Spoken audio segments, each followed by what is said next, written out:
नमस्कार। CCA online classes में आपका हार्दिक स्वागत है।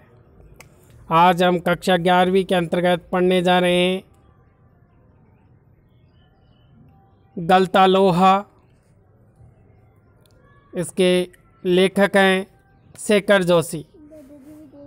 लेखक परिचय देखते हैं। जीवन परिचय। शेखर जोशी का जन्म उत्तरांचल के अल्मोड़ा में 1932 ईस्वी में हुआ। इनकी प्रारंभिक शिक्षा अल्मोड़ा में हुई। 20वीं सदी के छठे दशक में हिंदी कहानी में बड़े परिवर्तन हुए। इस समय एक साथ कई युवा कहानीकारों ने परंपरागत तरीके से हटकर नई तरह की कहानियाँ लिखनी शुरू की। इस तरह की कहानी की विधा साहित्य जगत के केंद्र में आ खड़ी हुई। इस नए उठान को नई कहानी आंदोलन नाम दिया। इस आंदोलन में शेखर जोशी का स्थान अन्यतम है। इनके साहित्यिक उपलब्धि को देखते हुए इन्हें पहल सम्मान प्राप्त हुआ। शेखर जोशी को पहल सम्मान से सम्मानित किया गया। शेखर जोशी की प्रमुख रचनाएं कहानी संग्रह कोशिका गटवार, साथ के लोग, दाजू, हलवा, नौरंगी बीमार है, शब्द चित्र संग्रह, एक पेड़ की याद। इनकी कहानियाँ कई भारतीय भाषाओं के अतिरिक्त अंग्रेजी, पोलिश और रूसी में भी अनुदित हो चुकी है। इनकी प्रसिद्ध कहानी दाजू पर चिल्ड्रंस फिल्म सोसाइटी द्वारा फिल्म का निर्माण भी हुआ है। साहित्यिक परिचय। शेखर जोशी की कहानियाँ नई कहानी आंदोलन के प्रगतिशील पक्ष का प्रतिनिधित्व करती है। समाज का मेहनतकश और सुविधाहीन तबका वर्ग इनकी कहानियों में जगह पाता है। निहायत सहज एवं आडंबरहीन भाषा शैली में भी इनकी भाषा सहज, सरल और उसमें कोई दिखावापन नहीं है, कोई पाखंड नहीं है। वे सामाजिक यथार्थ, समाज की वर्तमान परिस्थितियों के बारीक नुक्तों को पकड़ने और प्रस्तुत करते हैं। समाज में सामाजिक जो भी वर्तमान परिवेश है, वर्तमान घटनाएं हैं, वर्तमान परिस्थितियाँ हैं, उन सभी परिस्थितियों को वो पकड़कर पाठक वर्ग के समक्ष प्रस्तुत करते हैं। इनके रचना संसार से गुजरते हुए समकालीन जनजीवन की बहुविध विडंबनाओं को महसूस किया जा सकता है। ऐसा करने में इनकी प्रगतिशील जीवन दृष्टि और यथार्थ बोध का बड़ा योगदान रहा है। पाठ का सारांश। गलता लोहा कहानी में समाज के जातिगत विभाजन पर कई कोणों से टिप्पणी की गई है। यह कहानी लेखक के लेखन में अर्थ की गहराई को दर्शाती है। इस पूरी कहानी में लेखक की कोई मुखर टिप्पणी नहीं है। इसमें एक मेधावी किंतु निर्धन ब्राह्मण युवक मोहन किन परिस्थितियों के चलते उस मनोदशा तक पहुंचता है जहां उसके लिए जातीय अभिमान बेईमानी हो जाता है। सामाजिक विधि निषेधों को ताक पर रखकर वह धनराम लोहार के ऑफर पर बैठता ही नहीं, उसके काम में भी अपनी कुशलता दिखाता है। वह धनराम लोहार के दुकान पर आकर बैठता है। मोहन का व्यक्तित्व जातिगत आधार पर निर्मित झूठे भाईचारे की जगह मेहनत कशों के सच्चे भाईचारे को प्रस्तावित करता प्रतीत होता है, मानो लोहा गलकर नया आकार ले रहा हो। मोहन के पिता वंशीधर ने जीवन भर पुरोहिती की। अब वृद्धावस्था में उनसे कठिन श्रम व व्रत उपवास नहीं होता। उन्हें चंद्रदत्त के यहाँ रुद्री पाठ करने जाना था, परंतु जाने की तबीयत नहीं है। मोहन उनका आज से समझ गया, लेकिन पिता का अनुष्ठान कर पाने में वह कुशल नहीं है। पिता का भार हल्का करने के लिए वह खेतों की ओर चला, लेकिन हंसुए की धार कुंद हो चुकी थी। हंसुए की धार फीकी पड़ चुकी थी। उसे अपने दोस्त धनराम की याद आ गई। वह धनराम लोहार की दुकान पर धार लगवाने पहुंचा। धनराम उसका सहपाठी था। दोनों बचपन की यादों में खो गए। मोहन ने मास्टर त्रिलोक सिंह के बारे में पूछा। धनराम ने बताया कि वे पिछले साल ही गुजरे थे। दोनों हंस हंस कर उनकी बातें करने लगे। मोहन पढ़ाई व गायन में निपुण था। वह मास्टर का चहेता शिष्य था और उसे पूरे स्कूल का मॉनिटर बना रखा था। वे उसे कमज़ोर बच्चों को दंड देने का भी अधिकार देते थे। धनराम ने भी मोहन से मास्टर के आदेश पर डंडे खाए थे। धनराम उसके प्रति स्नेह व आदर भाव रखता था, क्योंकि जातिगत आधार की हीनता उसके मन में बैठा दी गई थी। उसने मोहन को कभी अपना प्रतिद्वंदी नहीं समझा। धनराम गांव के खेतिहर या मजदूर परिवारों के लड़कों की तरह तीसरे दर्जे तक ही पढ़ा था, तीसरी कक्षा तक ही पढ़ा था। मास्टर जी उसका विशेष ध्यान रखते थे। धनराम को 13 का फाड़ा कभी याद नहीं हुआ। इसकी वजह से उसकी पिटाई होती।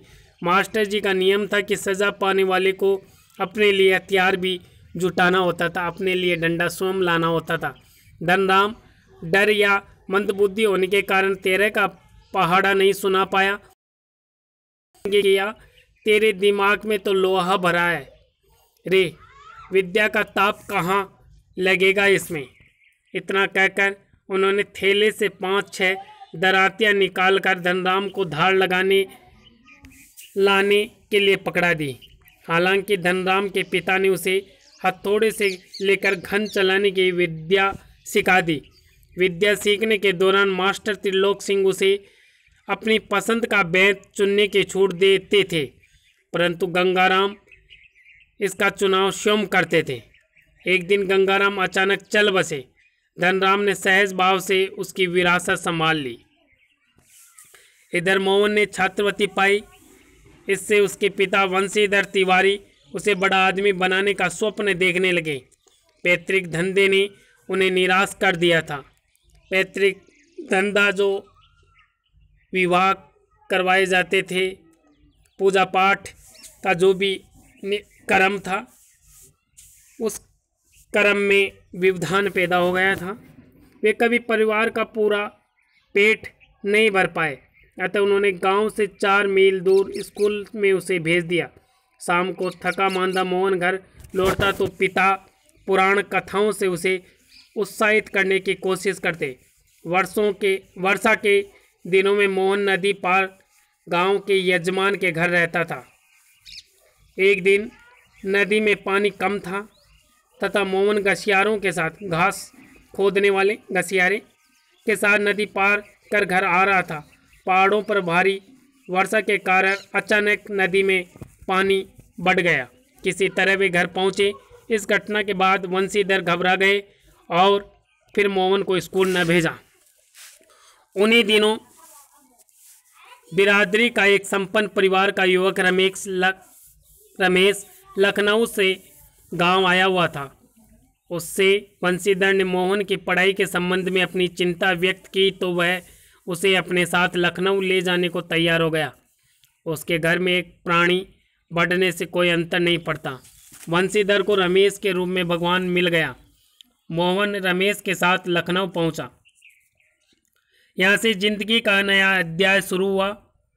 घर की महिलाओं के साथ साथ उसने गली की सभी औरतों के घर का काम करना शुरू कर दिया। रमेश बड़ा बाबू था। वह मोहन को घरेलू नौकर से अधिक हैसियत नहीं देता था। मोहन भी ये बात समझता था।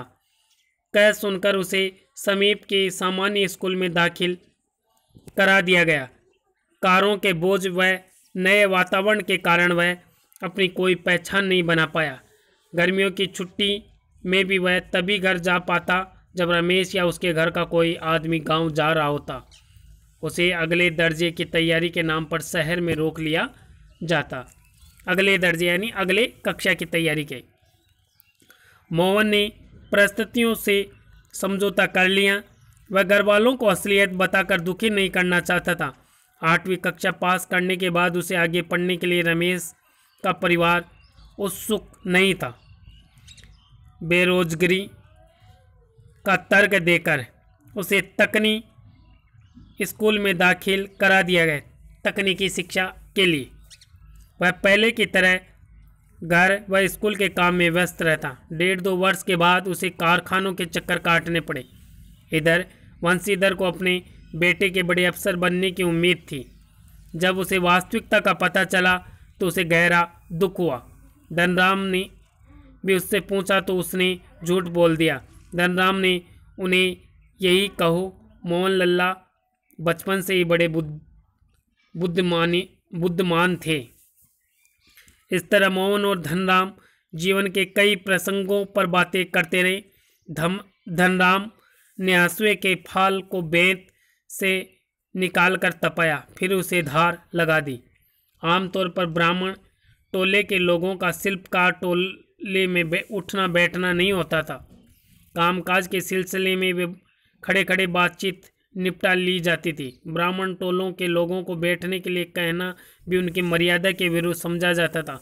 मोहन धनराम की कार्यशाला में बैठकर उसके काम को देखने लगा। धनराम अपने काम में लगा रहा। वह लोहे की मोटी छड़ को भट्टी में गलाकर गोल बना रहा था, किंतु वह छड़ नियाई पर ठीक से फैंस नहीं पा रही थी, ठीक से बैठ नहीं पा रही थी या ठीक से रखी नहीं जा रही थी, अतः लोहा ठीक ढंग से मुड़ नहीं पा रहा था। मोहन कुछ देर उसे देखता रहा और फिर उसने दूसरी पकड़ से लोहे को स्थिर कर लिया। नपी तुली चोटों से छड़ को पीटते पीटते गोले का रूप दे डाला। मोहन के काम में स्फूर्ति देखकर धनराम अवाक रह गया, हक्का बक्का रह गया। वह पुरोहित खानदान के युवक द्वारा लोहार का काम करने पर आश्चर्यचकित था। धनराम के संकोच धर्म संकट से उदासीन मोहन लोहे के छल्ले की त्रुटिहीन गोलाई की जांच कर रहा था। उसकी आंखों में एक सृजक की चमक थी। सृजक यानी निर्माणकर्ता की चमक थी।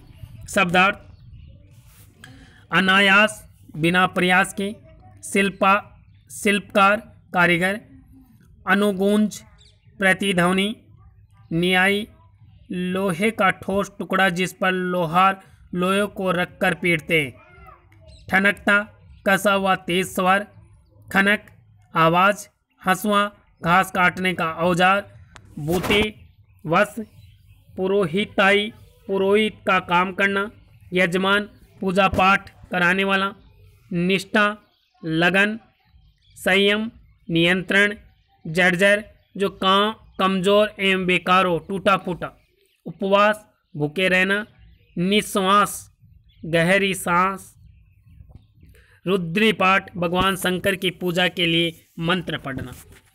हास्य मतलब अनुष्ठान, धार्मिक कार्य, अनुत्तरित, बिना उत्तर पाए, कुंद, धारहीन, धोकनी, लोहे की नली, कनिस्तर, लोहे का चौकोर पीपा, कनस्तर भी बोलते हैं, पारखी, परखने की क्षमता रखने वाला, धमा, चौकड़ी, उछल कूद, सांप सूंघ जाना, डर जाना, समवेत, सामूहिक रूप से या सामूहिक, कुशाग्र, तेज, मॉनिटर, प्रमुख, हमजोली, साथी, हीनता, छोटापन, प्रतिद्वंद्वी, दुश्मन, गुंजाइश, जगह, दूनी, दुगुना, सटाक, डंडा मारने की आवाज़, संटी, छड़ी, घोटा लगाना, रटना, चाबुक लगाना, चोट करना, ताप, गर्मी, सामर्थ्य, शक्ति, घन, बड़ा व भारी हथौड़ा, प्रसाद देना, दंड के रूप में वार, यानी अध्यापक बच्चों को पीटते हैं तो वो प्रसाद देना कहलाता है। विरासत, पुरखों से प्राप्त ज्ञान, संपत्ति आदि, पैतृक माँ बाप का। दारिद्र्य, गरीबी। विद्या व्यसनी, विद्या पाने की ललक रखने वाला। उत्साहित, जोश में लाना। डेरा तय करना, रहने का स्थान निश्चित करना। पात, पतेल, पत्ते आदि।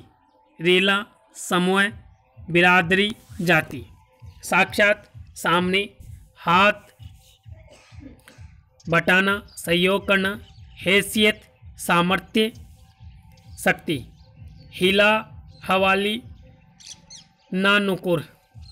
मेधावी, होशियार, लीक पर चलना, परंपरा के आधार पर चलन, चारों न होना, उपाय न होना। मुद्दा, विषय, बाबत के बारे में, स्वप्न भंग, सपना द्विउन, सेक्रेटेरिएट, सचिवालय, फाल, लोहे का हिस्सा, तत्काल, तुरंत, मर्यादा, मान सम्मान, असमंजस, द्विधा, संडसी, लोहे को पकड़ने का कैंची नुमा औजार, संडासी, अभ्यस्त, अभ्यास से संवरा, सुगढ़, सुंदर, आकार वाला, हस्तक्षेप, दखल, आकस्मिक, अचानक, अवाक, मौन, चकित, हाथ डालना, काम के लिए तैयार होना, शक्ति, संकित, संदेह, धर्म संकट, दुविधा, उदासीन, हटकर, त्रुटिहीन, निर्दोष, सृजक, रचनाकार या निर्माता, निर्माण करने वाला, स्पर्धा, होड़। आज के लिए इतना ही मेरे प्यारे विद्यार्थियों। अगले वीडियो में गलता लोहा पाठ के प्रश्न उत्तरों को देखेंगे।